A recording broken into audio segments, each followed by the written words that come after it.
Coach, game week in the books. Preparation had to go. Excellent. Our guys are focused. They're determined, excited to play a good football team on the road. Team that we're not very familiar with, but again, they're in a different conference. Gets an opportunity to get some exposure about the Big South Conference. Made some changes a little bit to the special teams this week. How did things look from that perspective? Everything's good. Now we'll see how they respond in the game. And I think we're excited about the couple of changes here. Not really anything too much. We're going to end up having Josh Smith have a little bit of kickoff return and Alpha Jallo and do a couple of things of that nature. But again, our guys just got to execute. Did you look at the depth chart that was released on Tuesday? Any changes through the last couple of days of practice? No, not at all. Everything is same go and guys ready to play. A couple of things as we kind of focus in on the game. As you look at their passing offense, you've had more time to digest some tape. How do you counter that with your secondary play? Well, I don't know if it's secondary. Got to be our defensive line.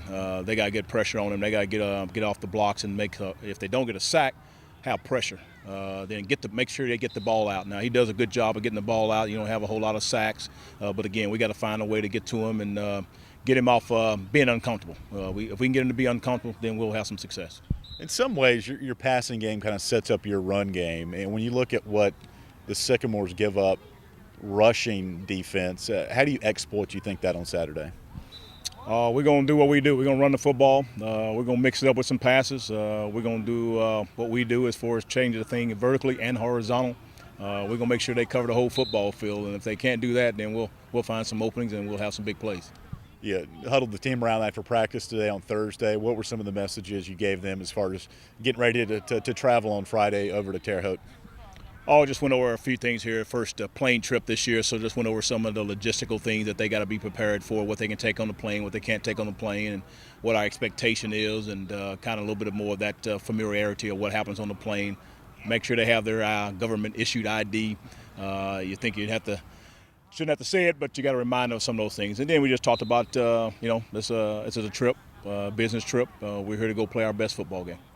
Indiana State's marketing this game is a big game, as it is. You're a top 25 team going to play in their stadium. How do you counter what they might bring from a crowd standpoint, kind of keep your guys focused early in that game?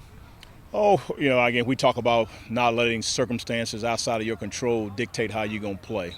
You stay focused on your assignment, your technique, and how you're going to play with a passion and being able to finish each play. So we're going to stay focused on what we've been taught to do or what they've been taught to do.